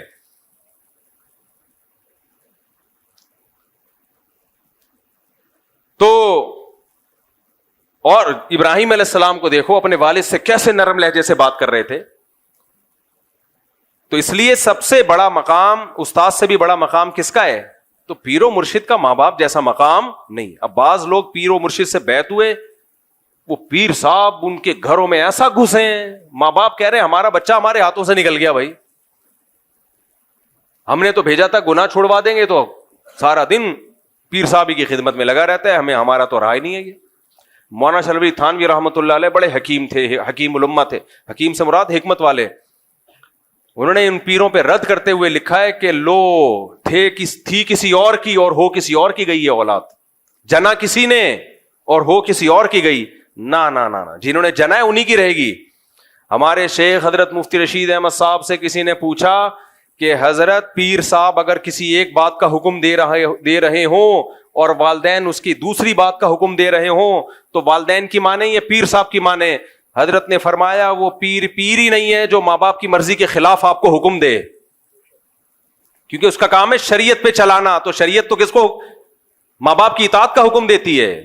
وہ کہے گا تم نے پوچھ کیسے لیا مجھ سے.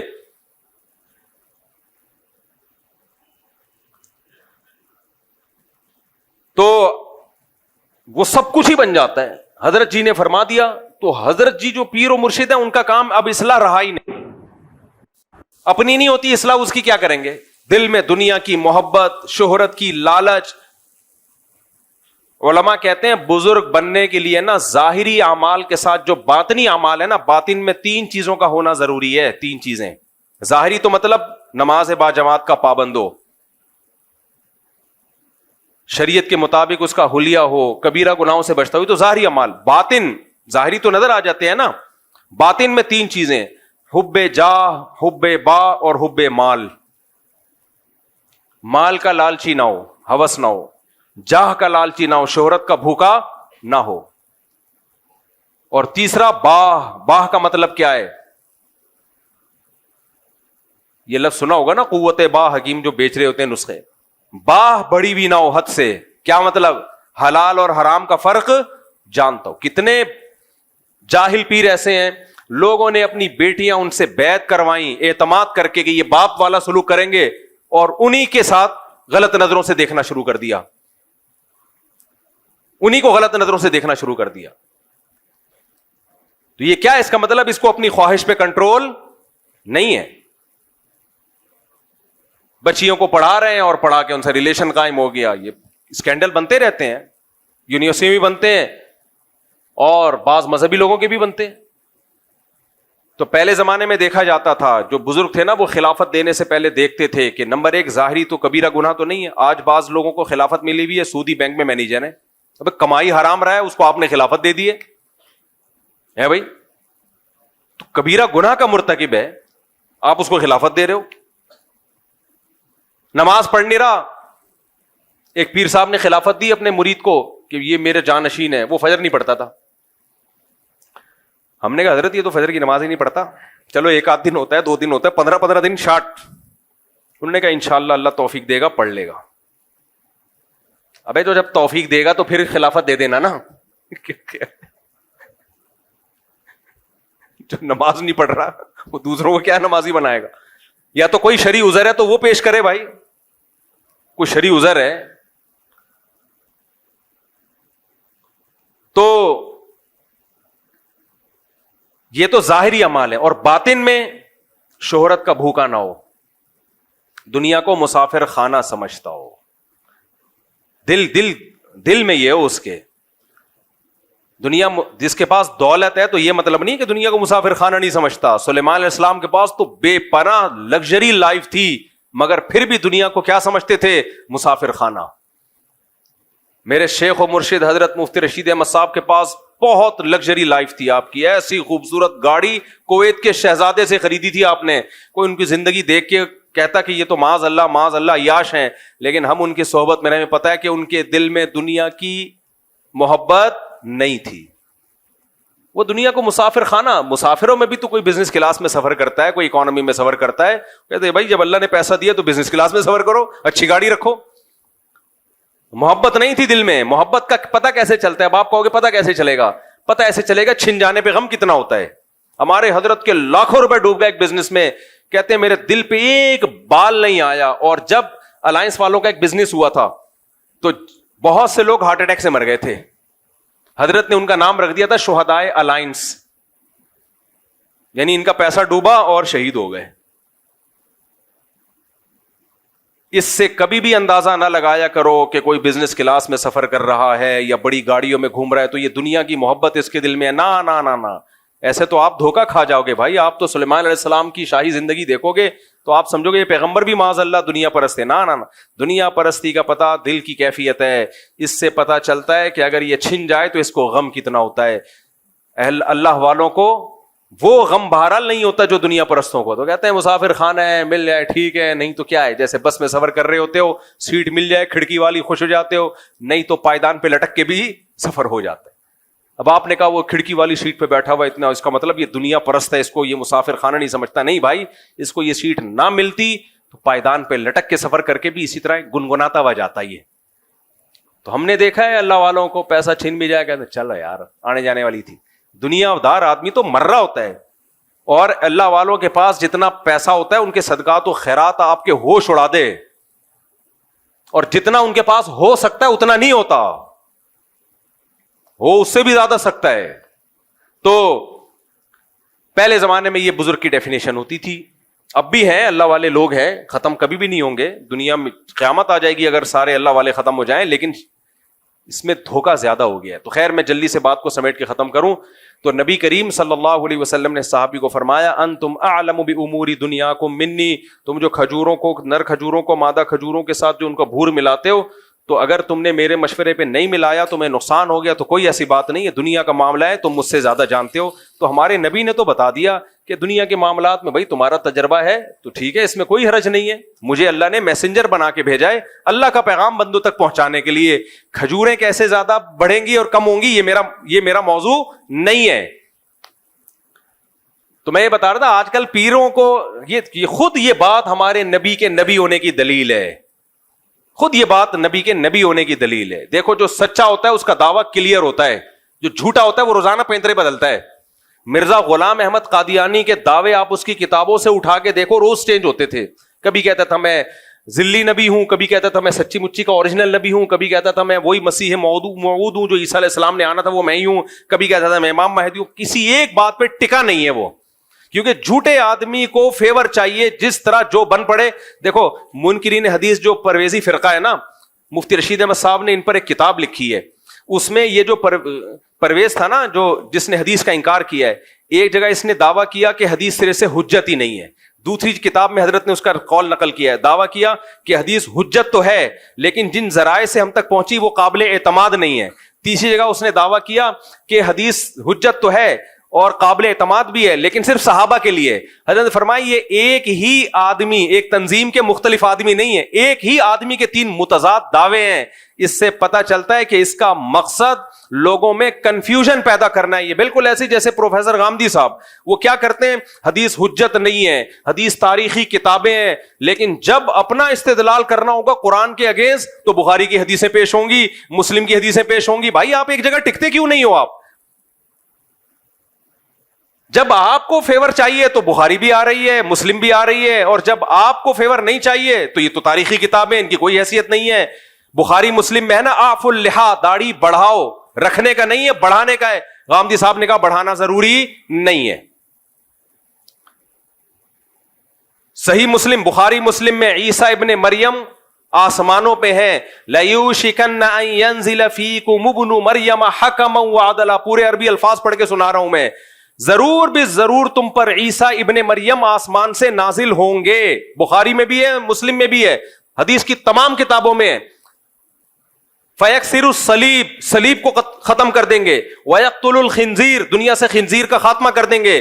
وَيَضَعُ الْجِزْيَةَ, اور جہاد میں جزیے کو ختم کر دیں گے. اتنی واضح حدیث, لیکن جب جناب غامدی صاحب کے سامنے جاتی ہے کہتے ہیں حدیث تاریخی کتابیں ہیں. تو یہ بھائی ایک جگہ آپ ٹک نہیں رہے ہو. جب میں ابھی کینیڈا امریکہ میں تھا نا تو ایک خاتون بڑی اگریسو ہوئی ہوئی تھی. غامدی صاحب کا کلپ سنا, آپ کیا 4 شادیاں کرتے رہتے ہو, یہ تو غزوہ احد میں بچیاں شہید ہو گئی تھیں, وہ سارے کچھ لوگ شہید ہو گئے تھے تو بچیاں یتیم ہو گئی تھیں, ان کے لیے اسلام نے کہا 4 کرو. میں نے کہا محترمہ, ان کو تو جواب نہیں دیا, میں نے کہا میں جا کے جواب ریکارڈ کرواؤں گا کہ یہ آپ نے پروفیسر غامدی صاحب کی دلیل سنی ہے. قرآن میں صاف طور پر 4 شادیوں کا تذکرہ ہے. تو غامدی صاحب نے کہا غزوہ احد میں کچھ ایسا ہوا تھا جس کی وجہ سے اجازت دی گئی تھی, تو ضرورت کے وقت اس اجازت سے فائدہ اٹھایا جا سکتا ہے. یہ کہاں سے نکالا آپ نے؟ یہ تو بخاری کی حدیث ہے, حضرت عائشہ کہہ رہی ہیں نا, اور اس کا مطلب بھی وہ نہیں ہے جو آپ بیان کر رہے ہیں. وہ مطلب کیا ہے وہ ایک الگ بحث ہے, لیکن آپ استدلال قرآن کے خلاف کہاں سے کر رہے ہو؟ بخاری کی حدیث سے کر رہے ہو. تو اجماعی مسئلہ ہے, اس میں جب آپ نے قرآن کی مخالفت کرنی ہے تو پھر بخاری کا سہارا, جب نہیں کرنی تو بخاری کی کوئی حیثیت نہیں ہے. تو بھائی ایک جگہ نہیں, جو بھی اس ایک جگہ, ان کا مقصد کنفیوژن پیدا کرنا, ہر مسئلے میں کنفیوژن پیدا کر دینا. تو ہمارے نبی کریم صلی اللہ علیہ وسلم کی سیرت دیکھو, جو پہلے دن دعویٰ تھا آخری دن بھی وہی. پہلے دن بھی انما انا بشر مثلکم, بشر ہوں, انسان ہوں, میرا کام اللہ کا پیغام تم تک پہنچانا ہے. نہ میں عالم الغیب ہوں, لو کنت عالم الغیب لاستکثرت من الخیر, اگر میرے پاس غیب کا علم ہوتا مجھے کبھی نقصان نہ ہوتا. تم دیکھتے ہو مجھے نقصان بھی ہوتا ہے, اس کا مطلب نہیں ہے میرے پاس غیب کا علم اور مجھے کوئی نقصان نہ ہوتا. اور میں قل سبحان ربی, میرا رب ہر عیب سے پاک ہے. تم جو مجھے کہتے ہو کہ نہریں جاری کر دیں, یہ کر دیں, وہ کر دیں, بھائی میں خدائی کا دعویٰ تھوڑی کر رہا ہوں, میں تو اللہ کا پیغام تم تک پہنچاؤں. اور پیغام بھی کیا ہے؟ حلال و حرام کا علم, اللہ کا پیغام. کھجوروں میں برکت, کھجوریں کیسے بڑھتی ہیں کم ہوتی ہیں, یہ میرا موضوع نہیں ہے, اس میں مجھ سے غلطی بھی ہو سکتی ہے. دیکھو بخاری کی حدیث ہے, خدا کی قسم یہ ایسی نبوت پر ایسی جاندار دلیلیں ہیں نا, یہ حدیثیں ایسی جاندار دلیلیں. جب بھی کوئی شخص جھوٹ بولتا ہے نا, وہ اتنا کلیئر نہیں ہوتا, اتنا صاف نہیں ہوتا وہ. صحیح بخاری کی حدیث ہے, نبی کریم صلی اللہ علیہ وسلم فجر کی نماز پڑھانے کے لیے آئے, اقامت ہو چکی تھی. آپ نے کیا فرمایا؟ لوگ تو اس کو توہین سمجھیں گے, لیکن یہ تعظیم نبی ہے, یہ تعظیم نبی ہے. آپ نے فرمایا یا ایھا الناس انما انا بشر مثلکم, اے لوگو میں تمہاری طرح کا انسان ہوں, انسا کما تنسون, ایسے بھولتا ہوں جیسے تم بھول جاتے ہو. پھر آپ نے فرمایا مجھ پہ غسل فرض ہے اور وہ میں غسل کرنا بھول گیا. پھر آپ گئے, غسل کر کے آئے اور آپ کے بالوں سے پانی ٹپک رہا تھا اور آپ نے نماز پڑھائی ہے. بے داغ سیرت اسی کو کہا جاتا ہے. آج جاہل پیروں کو دیکھو, شیو سرکار کو دیکھو, ان جاہل پیروں کو دیکھو, یہ اپنے بارے میں, یہ تو ان سے, اور یہ جتنے اس ٹائپ کے اور بہت سارے پیر ہیں, کوئی ایک نہیں ہے, وہ تو شفت و مشہور ہو گیا. تصوف کی لائن میں جو خرابیاں ہیں, پیر کو پتہ نہیں کیا سمجھ رہے ہیں, نہ یہ بھول سکتا ہے, نہ اس سے غلطی ہو سکتی ہے, نہ یہ غلط مشورہ دے سکتا ہے, نہ اسے اونگ آتی ہے, نہ اسے نیند آتی ہے. وہ گوہر شاہی مرا تھا تو انہوں نے کہا مرا نہیں, یہ غار میں چلا گیا ہے, نہ یہ مرتا ہے. پیغمبر کے بارے میں قرآن کہہ رہا ہے انک میتون و انہم میتون, ہے نبی آپ پر بھی موت آئے گی, ان پر بھی موت واقع ہوگی. کل نفس ذائقۃ الموت, ہر نفس نے موت کا ذائقہ چکھنا ہے. کیسی بے داغ سیرت سید الانبیاء صلی اللہ علیہ وسلم کی, تبھی تو آپ کا دین چلا ہے اور چلتا رہے گا قیامت تک. تو خیر میں یہ عرض کر رہا تھا کہ یہ جو علم ہے نا, کھجوروں میں کیسے برکت ہوتی ہے, اس علم, یہ وہ علم نہیں ہے جس کی بیس پر انسان کو وہ فضیلت ملتی ہے جس پہ وہ فرشتوں پہ مقام لے گیا. ہاں اس کی اپنی الگ سے فضیلت ہے, کیونکہ اگر پتہ ہی نہیں چلے گا پیداوار میں اضافہ کیسے ہو رہا ہے تو ہم سب بھوکے مر جائیں گے. لیکن یہ جو انسان کو, ایک چھوٹی سی مثال دوں نا, میں اکثر واقعہ سناتا ہوں. ایک آدمی, ایک مولانا صاحب تھے, وہ کشتی میں بیٹھے تو انہوں نے ملا سے پوچھا کہ تم نے دین کا علم حاصل کیا؟ انہوں نے کہا نہیں. انہوں نے کہا کمبخت, تو نے آدھی زندگی برباد کر دی اپنی. آگے جب کشتی ڈوبنے لگی تو انہوں نے کہا مولوی صاحب آپ کو تیرنا آتا ہے؟ انہوں نے کہا نہیں. کہا تو پوری برباد کر دی آپ نے. سمجھ لو, تو اس علم کی اہمیت کا انکار نہیں ہے. میڈیکل سائنس کا علم بھی ضروری ہے, کھجوریں کیسے زیادہ پیداوار, زراعت کا علم بھی ضروری ہے, لیکن میرے بھائی جو فضیلت جس بیس پہ ملے گی وہ علم ہے جو پیغمبروں کے پاس ہوتا ہے. اور آج کل وہ علم مارکیٹ سے کیا ہو رہا ہے, شارٹ. ڈاکٹر انجینئر بنانے پہ پورا زور لگایا ہوا ہے, اور حلال و حرام کا طہارت تک کے مسائل نہیں آتے. تبلیغ والے ایک دفعہ گئے تو انہوں نے کہا, یونیورسٹی کے طالب علم نے پوچھا کہ غسل کے کتنے فرض ہیں؟ اس نے کہا 3 فرض ہیں. یہ بڑے خوش ہوئے کہ چلو یار, کون کون سے کہنے؟ تولیہ, صابن اور بالٹی. خواتین کو حیض و نفاس کے مسائل معلوم نہیں ہیں,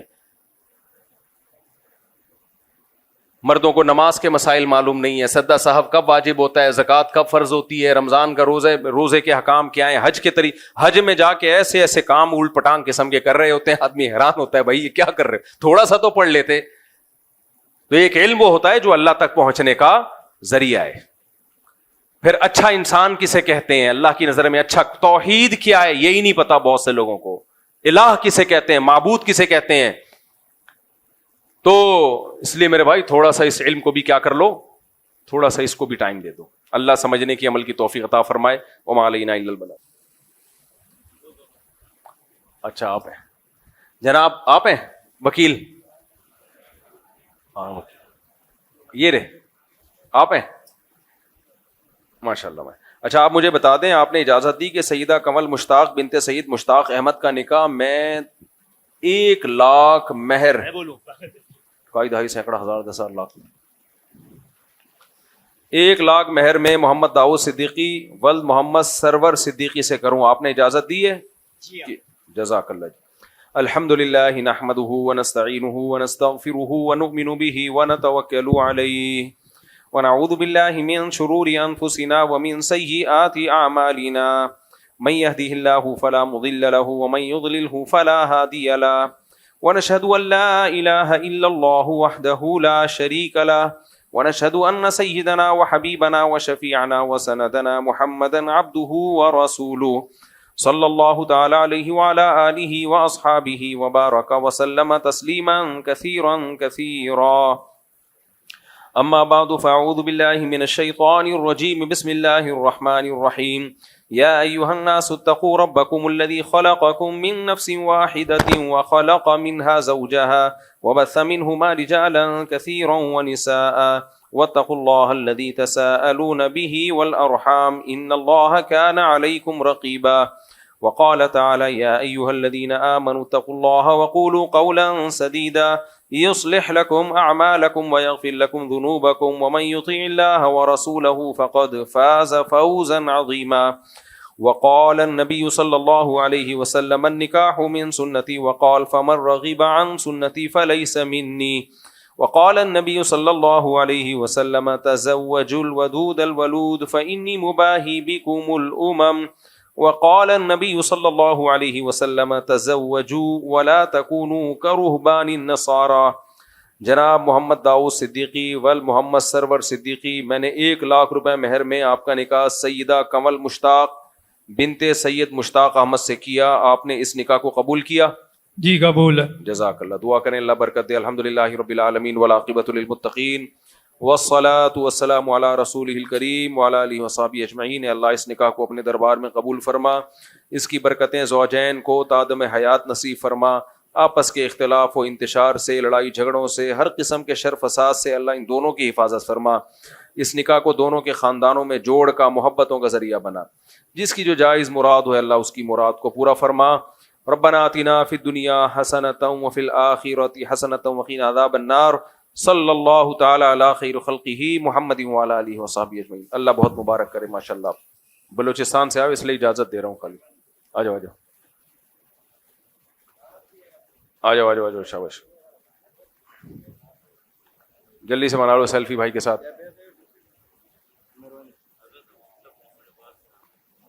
چلو چلو جلدی بنا لو. شاباش شاباش شاباش. بلوچستان سے ہم نے اللہ خوش رکھے. ماشاء اللہ ماشاء اللہ. پھر انشاءاللہ